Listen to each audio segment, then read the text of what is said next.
오늘 우리에게 주신 하나님의 말씀 보도록 하겠습니다. 신약 성경 누가복음 5장입니다. 신약 성경 누가복음 5장 31절, 32절 두 절 말씀입니다. 제가 가지고 있는 신약 성경 97면에 있는 누가복음 5장 31절, 32절 두 절 말씀입니다. 제가 누가복음 5장 31절, 32절 말씀 봉독하겠습니다. 예수께서 대답하여 이르시되 건강한 자에게는 의사가 쓸데없고 병든 자에게라야 쓸데있나니 내가 의인을 부르러 온 것이 아니요 죄인을 불러 회개시키러 왔노라. 아멘. 하나님의 말씀입니다. 저희가 학교를 다닐 때만 하더라도 저희 어머니는 제 친구의 부모님들이 누군지를 전혀 모르고 그러고 학교를 다녔습니다. 그때는 다 그랬죠. 그런데 요즘은 보면요, 그 아이들의 학부형들이 너무 잘 모이고 친한 것 같습니다. 때로는 아이들은 안 친한데 학부형들끼리만 친한 경우도 더러 보게 되어집니다.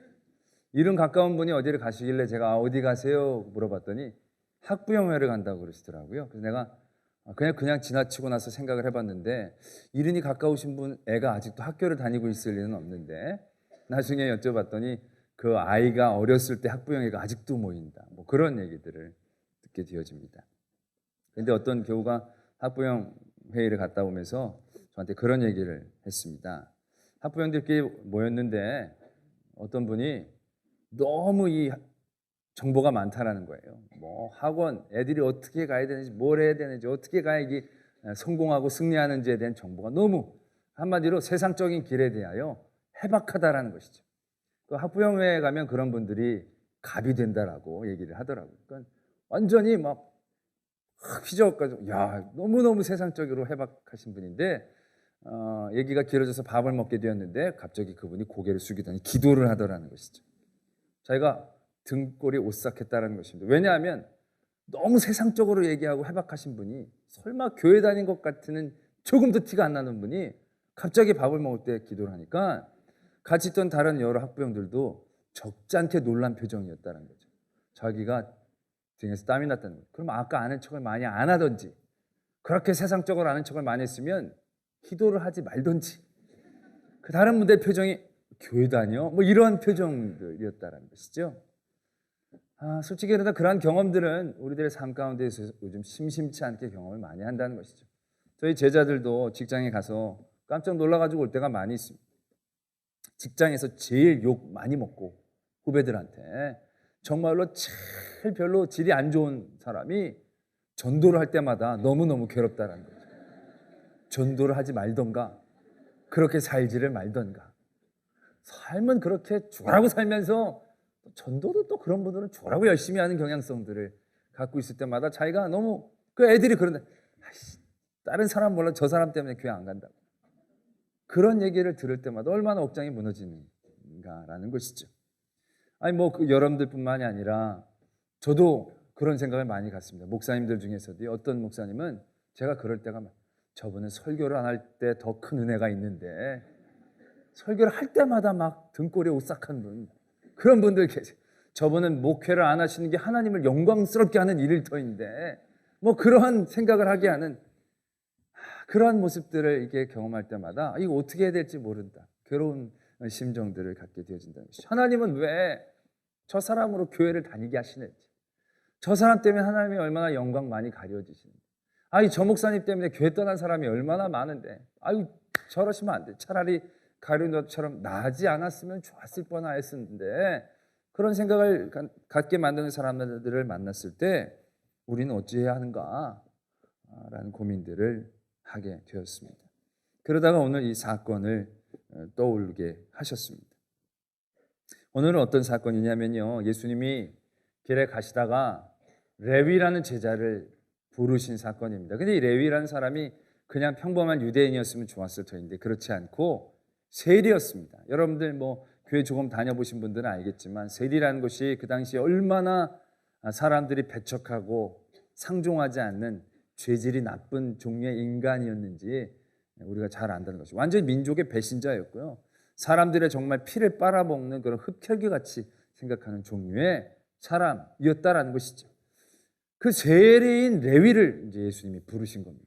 부르신 것까지는 좋았는데 부르시고 나서 레위가 모든 걸 버리고 이제 예수님 따라다니겠다라고 하면서 예수님 식사 대접을 하려고 합니다. 식사 대접을 하는데 자기 친구들도 불러가지고 같이 이제 먹기로 했는데 그렇지 않습니까? 그 친구가 누가 있겠습니까? 아무도 상종을 안 해주는데 그 세리 레위의 친구들이 뭐 서기관이 있겠습니까? 바리새파가 있겠습니까?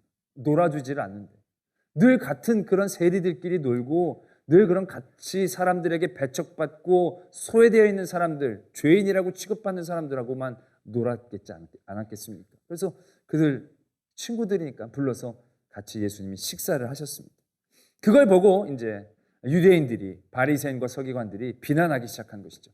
어떻게 그런 죄인들하고 같이 밥을 먹을 수 있냐는 것이죠. 성스러운 이 유대 백성이 어떻게 저런 죄인하고 같은 식탁에 앉을 수 있냐는 것이죠. 하나님의 영광 가리우는 거라고, 당신 크게 잘못한 것이다라고. 또 장기적으로도 봐도요, 예수님이 정말 하나님의 나라를 전하고 복음을 온전히 이제 선포하기 위해서 그 당시에 지도자급 되는 사람들하고의 어떤 인적인 관계를 맺어서 그들을 변화시켜서 또 하나님의 말씀을 전하게 한다면 훨씬 더 자유롭게 자연스럽게 사역들이 이루어져 나갈 수 있었을 터인데 이 사역의 초기부터 이렇게 죄인들 만나고 세리 만나고 하는 건 영 방법적으로 좋지 않은 방법이었다는 것이죠.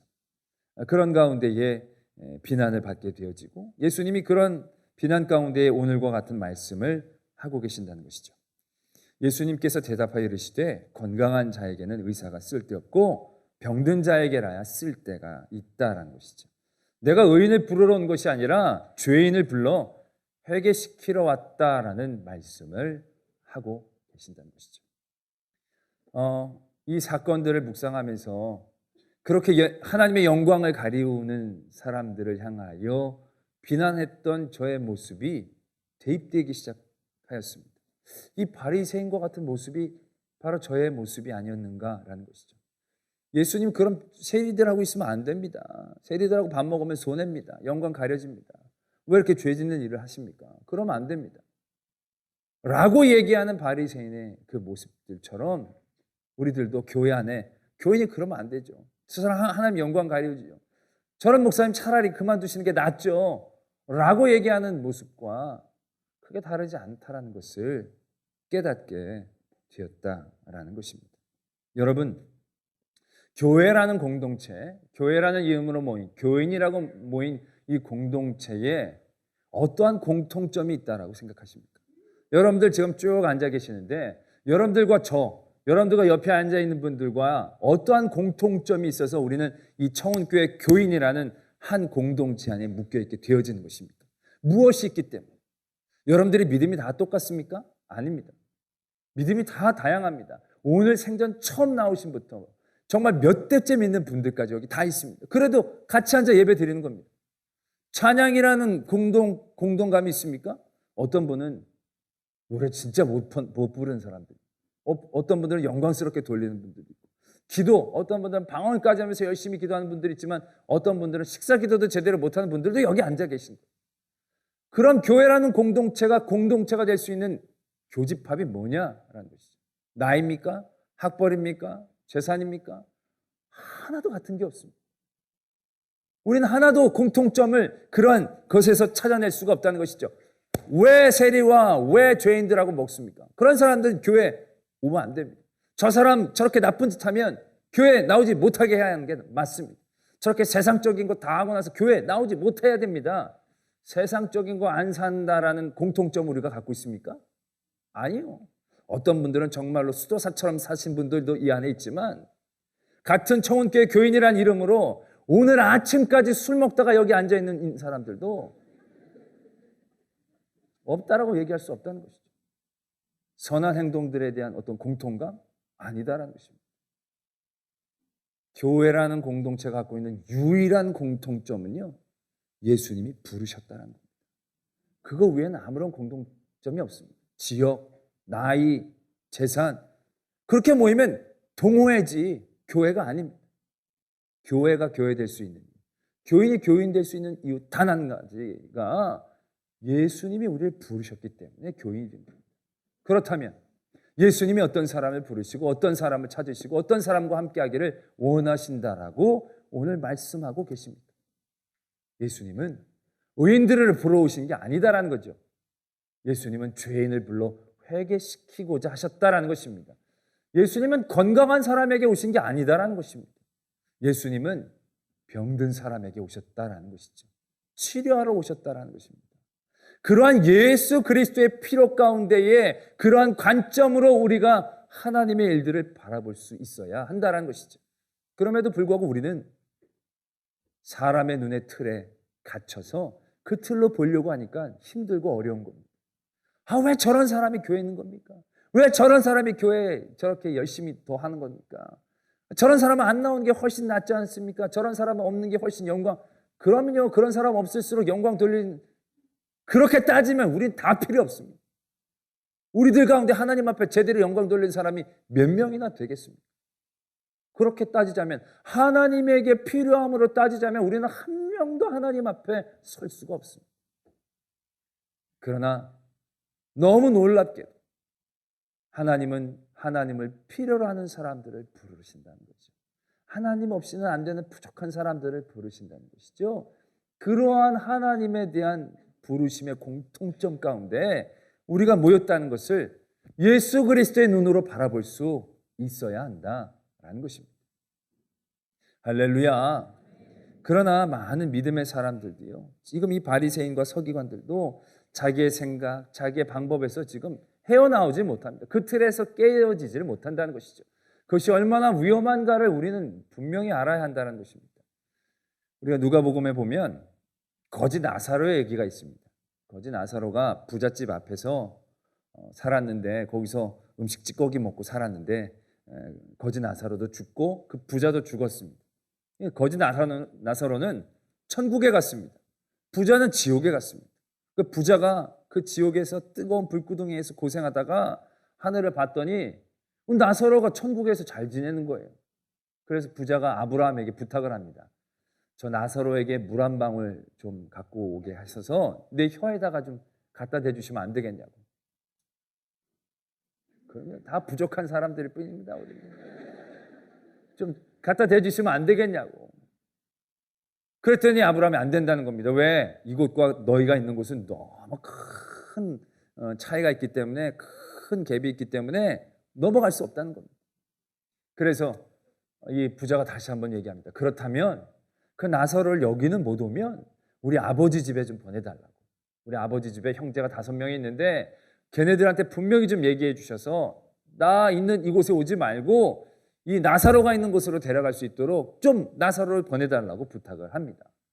그럴 때 아브라함이 거절을 하죠. 이미 거기에는 선지자들이 있고 말씀이 있다. 그거 들으면 된다라는 거죠. 그때 이 부자가 다시 한번 얘기합니다. 그거 아닙니다. 저 있을 때도 그거 있었는데, 선지자들이 있었고 말씀이 있었는데 제가 바뀌지 않지 않았습니까? 이게 죽은 나사로가 살아서 가면 됩니다. 그 집 앞에 살았던 나사로가 가면 우리 형제들이 믿을 겁니다. 나사로를 꼭 좀 보내주십시오 라고 부탁을 합니다. 그랬더니 아브라함이 이렇게 대답을 하죠. 이미 보내준 선지자와 말씀을 믿지 않으면 죽었던 나사로가 가도 그들은 믿지 않을 것이다 라고 대답하면서 그 이야기가 끝이 되어진 것입니다. 여러분, 이 이야기 가운데 부자는 무슨 개심을 한 것처럼 보이죠. 왜냐하면 그래도 자기 형제들 생각하고 나사로 좀 보내달라고 하니까요. 근데 이 부자가 깨트리지 못한 굉장히 악하고 부족한 생각이 있다는 것이죠.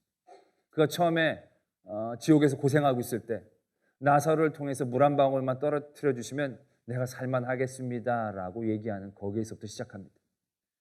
그가 지옥에 가게 하신 것도 하나님이십니다. 그의 지옥에서 그를 평안케 해주시고 구원해 주실 수 있는 분도 하나님 한 분입니다. 하나님이 하시는 세상이고 하나님이 주관하시는 것이지, 나사로가 갖고 오는 물 한 방울이 그를 어떻게 하지 못한다는 것을 그는 깨달았어야만 했습니다. 그럼에도 불구하고 그는 여전히 인간적인 그러한 마음과 그의 인간적인 시각으로 그의 삶을 바라보고 있다는 것입니다. 이게 얼마나 안타까운 사실입니까?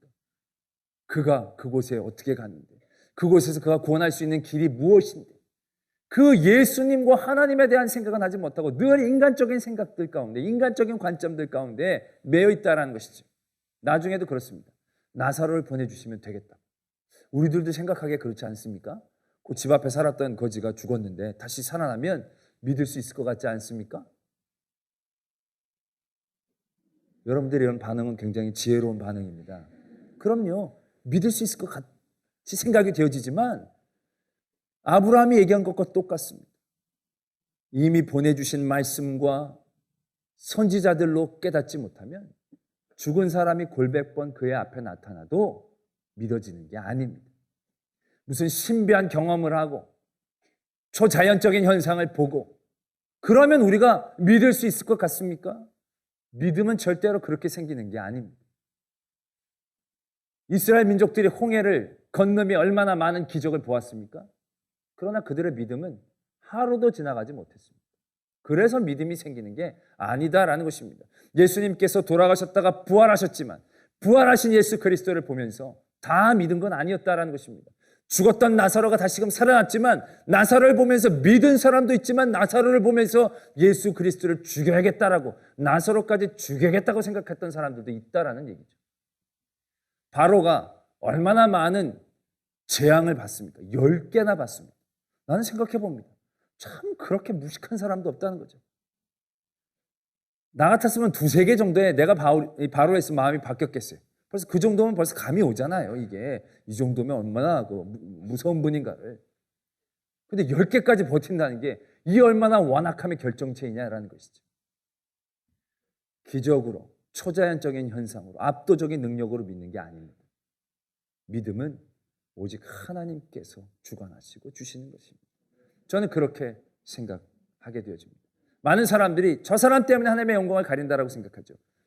A라는 사람이 B라는 사람 때문에 안 믿는다고 얘기해요. 그럼 B라는 사람만 제거해버리면 A가 믿을 수 있을 것 같습니까? 아니요. C라는 사람이 또 생깁니다. 사람으로 넘어지는 사람은요, 또 다른 사람한테 넘어지려고 애를 씁니다. 정말로 그 사람 때문에 안 믿는 게 아니라 안 믿는 핑계를 그 사람에게 대는 것 뿐입니다. 우리가 A 때문에 믿습니다. 그럼 A가 없으면 나는 믿음이 없어졌습니까? 아니요. A가 있어서 B가 믿음이 있어진 게 아닙니다. A가 없어지면 어떡하나? 세상에 하나님의 사람들로 인하여 일그러지는 것 같아 보이지만 하나님의 사람이 전적인 권능을 갖고 있는 게 아닙니다. 우리는 어떤 사람이 없어지면 어떡하나? 저는 교회를 섬기면서 그런 경험들을 너무 많이 해봅니다. 너무 소중한 사람이 있어요. 그 사람 때문에 교회가 일어나고 그 사람 없으면 안 되는 그런 사람이 있어요. 근데 그 사람 없어져도요, 괜찮더라고요. 일은 하나님이 하시니까. 저분 없어지면 어떡하나? 그렇게 걱정하는데 걱정하지 마십시오. 하나님 또 세우신다는 것이죠. 하나님이 일을 하시는 것이지 사람이 일을 하는 것은 아니다라는 것입니다. 반대로입니다. 어떤 사람 때문에 하나님 안 믿는 사람 많이 생깁니다. 여러분도 걱정하지 마십시오. 저 사람 때문에 하나님의 영광을 가리운다? 그런 생각은 하지를 마십시오. 그건 하나님의 몫입니다. 하나님이 그를 부르시고 그를 놓지 않으시고 그를 통하여 역사하시는 과정 가운데 있는 것이고 영광이 가리든 안 가리든 그건 하나님의 일이고 하나님이 하실 수 있는 거지 우리가 걱정해가지고 우리가 화내고 우리가 정죄할 필요는 없다는 것이죠. 하나님 걱정하지 말고 여러분들 걱정이나 먼저 하십시오. 그 사람이 하나님 영광 가린다라고 분개하지 말고 내가 하나님의 영광을 가리는 것이 없는지를 바라볼 수 있어야 된다는 것이죠.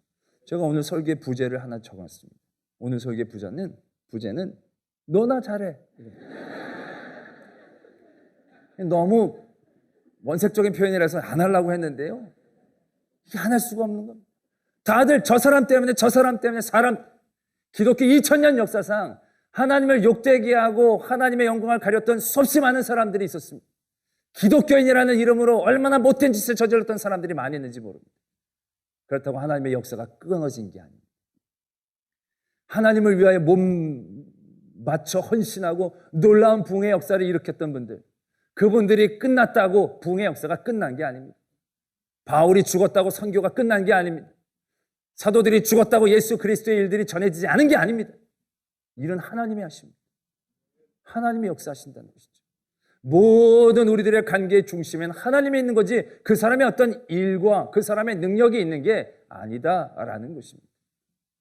때문에 여러분들 주위에 그런 사람이 있을 때 여러분들 절대로 흔들려서는 안 됩니다. 우리의 믿음은 사람을 넘어서지 않고서는 자라날 수 없습니다.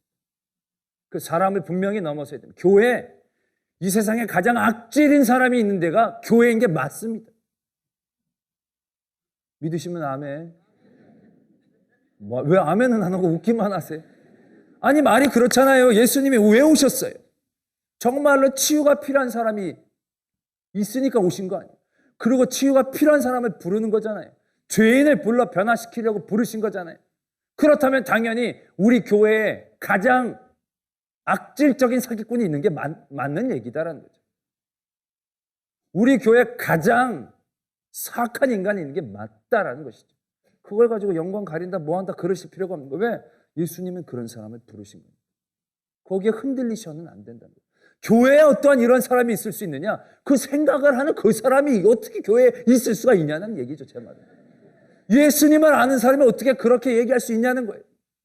예수님이 어떤 분인데, 예수님이 어떻게 오셨는데, 예수님이 왜 오셨는데, 예수님이 우리를 왜 교회로 부르셨는데, 그걸 모르고 자기 인간적인 생각, 교회가 어떠한 등급, 어떠한 선행의 이상에 있는 사람들만 와야 되는 곳인데 그러지 못한 사람이 있으니까 나가야 된다, 이런 생각이잖아요. 교회 새롭게 등록하신 분들 중에 무슨 설문조사 해가지고 합격해가지고 오신 분이 있어요?